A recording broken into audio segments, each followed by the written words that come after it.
Facial করার পরে skin care করতে হবে, ঠিক আছে?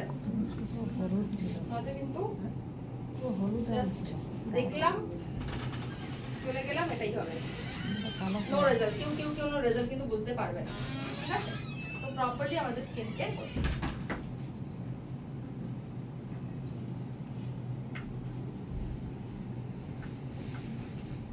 আমি স্কিনটাকে ক্লিন করলাম।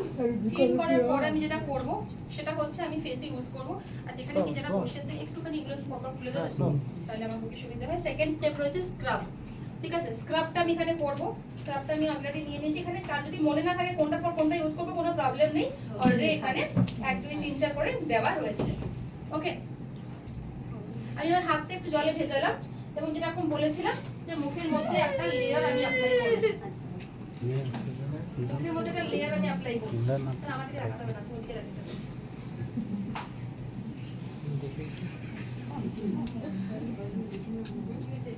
হাসি পাচ্ছে খুব? আরে আমার সাথেও শেয়ার করো, আমিও একটু হাসি। হাসা ভালো জিনিস, but tell me any reason থাকলে। আমি মুখে একটা ফেস প্যাকের মতো অ্যাপ্লাই করে দিচ্ছি, ঠিক আছে? এবং ফেস প্যাকের মতো এটা অ্যাপ্লাই করে জাস্ট আমি ছেড়ে দিচ্ছি। ওকে, আচ্ছা, এবার ইম্পর্টেন্ট কথাটা হচ্ছে আমি কি শুধু এটুকুই অ্যাপ্লাই করব? না, যদি ওনার শেভিং করা থাকতো তাহলে আমি এখানে লাগাতাম। এখানে লাগাচ্ছি না কেন? কারণ লোমকূপের গোড়ায় যেটা গিয়ে কাজ করবে, লোমকূপের গোড়া এখন লোম ভর্তি আছে, তো যাবেই না। যেখানে আমি যেখানে ওনার মানে দাঁড়িয়ে রয়েছে সেখানে আমি অ্যাপ্লাই করিনি, ঠিক আছে? মহিলাদের ক্ষেত্রে সেই সমস্যাটা হয় না। আমরা মুখের পাশাপাশি গলা, ঘাড়, মানে ব্লাউজ বা সালোয়ার কামিজ পরে যতক্ষণ জায়গা ওপেন থাকে, সামনের দিকে পেছন দিকে মিলিয়ে, পিঠ কাটটার মিলিয়ে পুরো জায়গাটাকে অ্যাপ্লাই করে দেবো। আমি শুধু মুখে দিয়েছি, তার জন্য আমি এখান থেকে মানে 2/3 এর মতো জিনিস, মানে হাফের থেকে একটু বেশি জিনিস নিয়েছি। যদি আমি পুরো গলা ঘাড়টা অ্যাপ্লাই করতাম তাহলে পুরোটা লেগে যেত। ক্লিয়ার? ঠিক আছে, এটাকে লাগিয়ে আমি রেখে দেবো। এর মধ্যে কি রয়েছে? এটার মধ্যে রয়েছে হচ্ছে চালের একটা পাউডার, ওকে?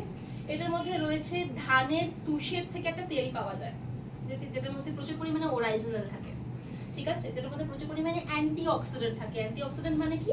যেটা আমাদের হেলগার্ডে রয়েছে, যেটা হচ্ছে আপনাদের রোগ প্রতিরোধ ক্ষমতা বাড়ায়। ওকে ওকে, নেক্সট হচ্ছে এর মধ্যে রয়েছে ওয়ালনাট বাদাম, জানি আমরা আখরোট বাদাম যেটা হয়, ওই আখরোট বাদামের পেস্ট রয়েছে, আমন্ড অয়েল রয়েছে, নারকেলের যে মিল্কটা সেটা রয়েছে, এবং নারকেলের তেল বের করার পরে যে পাউডারটা করে থাকে সেটা রয়েছে, ঠিক আছে?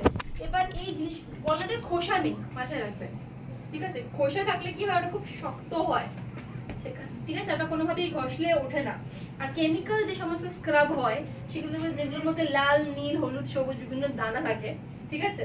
এবার সেটা ইউজ করলে কি হয়, যাদের স্কিনে প্রচুর মানে যাদের স্কিন পাতলা, যাদের স্কিনের মধ্যে অলরেডি অনেক প্রবলেমস রয়েছে, তাদের কিন্তু স্কিনে এটা প্রবলেমস হয়, জ্বালা করে, ছড়ে যায়, এই ধরনের প্রবলেমস হয়। এগুলোর মধ্যে কোনোটাই নেই স্যার, আপনি জ্বালা করতে পারে সামান্য, না খুব ঠান্ডা ঠান্ডা লাগছে, ঠান্ডা তো লাগছে স্যার, এসির মধ্যে বসে আছে।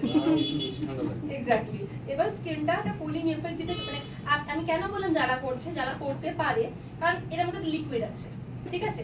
যে লিকুইড যখন আপনার স্কিনে অ্যাবজর্ব করবে, আপনাকে একটা মনে হতে পারে যে স্কিনে আমার একটা গরম লাগছে, কারণ একটা স্কিনের সাথে রিঅ্যাক্ট করতে শুরু করবে, ঠিক আছে? এবার যখন এটা অ্যাবজর্ব করে যাবে তখন কিন্তু স্কিনটা অ্যাকচুয়ালি ঠান্ডা হতে শুরু করে, যেটা আপনি অলরেডি বললেন। এটা ফ্যানের নিচে বা এসির নিচে বসে থাকলে আরো বেশি ভালো করে হতে পারে, ঠিক আছে? এবার এটাকে বেশি কিছুক্ষণ রাখার পরে আমি কি করব, মুখের মধ্যে হালকা হালকা করে ঘষবো, তারপর ওনাকে বলবো আপনি একটুখানি এখানে সম্ভব হবে মুখ থেকে হয়ে আসে, কারণ এখানে জল টল বেশি পড়বে না, ঠিক আছে? আমি এখন কি করছি, আমি ওনার মুখের মধ্যে হালকা হালকা করে ঘষছি, ঠিক আছে? এবং দেখুন, আপনি যখন এভাবে ঘষবেন মুখের মধ্যে ফেস ওয়াশের মতো করে, তখন আপনি একটা জিনিস যেটা বুঝতে পারবেন সেটা হচ্ছে আপনার মুখে এই যে স্ক্রাবটা, এটা খুব সুন্দর করে মিলে যাচ্ছে, মানে কোন রকম দানা দানা সৃষ্টি থাকছে না, বা দানা দানা ভাব যেটা রয়েছে অলরেডি সেটা আস্তে আস্তে কিন্তু মিলে একটা ক্রিমের মতো একটা পুরো ফেসের মধ্যে মিলে যাচ্ছে বিষয়টা, ঠিক আছে? আমি বিশেষ করে নাকের এখানে, ঠিক আছে, আমাকে কোনো বিশেষ পদ্ধতি অবলম্বন করতে হবে, আপনি যদি জানেন ভালো কথা, না জানলে কোনো সমস্যা নেই। শুধু একটাই কথা বলবো, ছোট ছোট করে হাতটাকে এরকম গোল গোল করে ঘুরিয়ে স্ক্রাবটা করার চেষ্টা করুন। ওকে, আর সব থেকে বেস্ট হয় আপনি যদি তার পেছনে দিয়ে দাঁড়িয়ে করতে পারেন স্ক্রাবটা। আমি ওনার নাকের পাশের যে এরিয়াটা সেটাকে ভালো করে স্ক্রাব করার চেষ্টা করছি, যাতে করে ব্ল্যাক হেড হোয়াইট হেডস যেগুলো রয়েছে সেগুলো ক্লিন হয়ে বেরিয়ে যায়। আপনি যখন মুখটা ধোবেন স্যার ওয়াশরুমে গিয়ে, তখন এই মানে আপনার মাউথের জায়গাটা, মানে মুখের জায়গাটা, ঠোঁট এবং তার আশপাশের জায়গাটা, সেটাকে ভালো করে ধুয়ে নিতে হবে।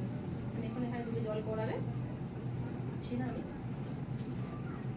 এবং খুব হালকা হালকা করে ঘষে আপনি দেখতে পাচ্ছেন আমরা মুখটাকে এভাবে অ্যাপ্লাই করে। এর থেকে বেশি কোনো ঘষাঘষি দরকার নেই, অলরেডি ওটা ক্রিমের মতো মেল্ট করে গেছে ওনার স্কিনের মধ্যে। আমি এখন ওনাকে বলবো স্যার আপনি মুখটা ধুয়ে, যেমন ফেস ওয়াশ করে যখন মুখ ধোন ওপরে ধুয়ে চলে আসুন, এবং